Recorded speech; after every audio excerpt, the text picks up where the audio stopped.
Bismillahirrahmanirrahim. Assalamualaikum warahmatullahi wabarakatuh. Perkenalkan, nama saya Arda Sakal dengan NIM 230101014. Baik, saya di sini akan membuat tugas video dengan judul hak desain industri. Yang pertama, pengertian dan lingkup hak desain industri. Hak desain industri adalah hak eksklusif yang diberikan negara kepada pendesain atas hasil kreasinya yang berupa bentuk, susunan garis, warna, atau kombinasi unsur-unsur tersebut yang memberikan nilai estetika pada suatu produk. Desain industri dapat diterapkan pada produk 2 dimensi maupun 3 dimensi seperti kemasan, furnitur, pakaian, kendaraan, dan berbagai produk lainnya. Perlindungan ini bertujuan untuk mendorong kreativitas serta melindungi hasil karya dari peniruan oleh pihak lain. Yang kedua, subjek dan objek hak desain industri. Subjek hak desain industri adalah pendesain atau pihak yang secara sah menerima hak tersebut. Sementara itu, objek hak desain industri adalah desain yang memiliki unsur kebaruan yang memberikan kesan estetis pada suatu produk.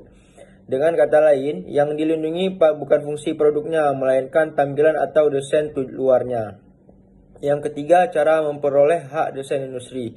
Untuk memperoleh perlindungan hukum, desain industri harus didaftarkan ke Direktorat Jenderal Kekayaan Intelektual atau DJKI. Pemohon harus mengajukan dokumen yang diperlukan, termasuk gambar atau contoh desain yang akan didaftarkan.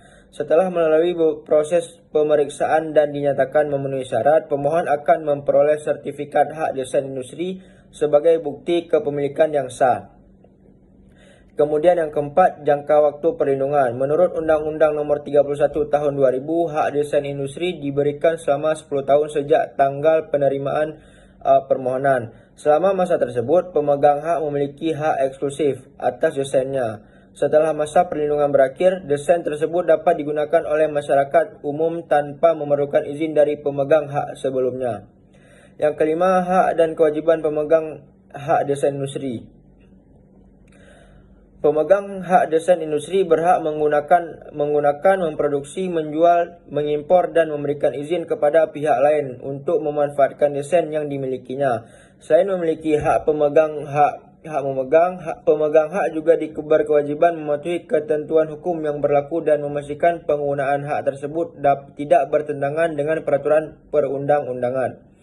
Yang keenam, peralihan hak desain industri. Hak desain industri dapat dialihkan kepada pihak lain melalui pewarisan, hibah, wasiat, maupun perjanjian tertulis. Agar memiliki ketentuan hukum yang jelas, peralihan hak tersebut perlu dicatatkan pada Direktorat Jenderal Kekayaan Intelektual. Dengan demikian, kepemilikan hak dapat diakui dan dilindungi secara hukum. Yang ketujuh, pelanggaran dan sanksi hak desain industri. Pelanggaran terjadi ketika seseorang menggunakan atau memperbanyak desain industri yang telah terdaftar tanpa izin dari pemegang hak. Tindakan tersebut dapat menimbulkan kerugian bagi pemilik desain. Oleh karena itu, pelaku pelanggaran dapat dikenakan sanksi berupa ganti rugi secara perdata maupun sanksi pidana sesuai dengan ketentuan yang berlaku. Perlindungan ini diberikan untuk menjaga hak dan mendorong terciptanya inovasi dalam dunia industri. Jadi dapat disimpulkan bahwa hak desain industri merupakan bentuk perlindungan hukum terhadap tampilan estetis suatu produk. Melalui pendaftaran, pendesain memperoleh hak eksklusif selama 10 tahun untuk memanfaatkan hasil karyanya. Dengan adanya perlindungan ini, kreativitas dan inovasi dalam dunia industri dapat terus berkembang serta terlindungi dari tindakan peniruan yang merugikan. Baik, sekian dari presentasi saya pada hari ini, pada kesempatan ini. Wabillahi taufiq wal hidayah. Assalamualaikum warahmatullahi wabarakatuh.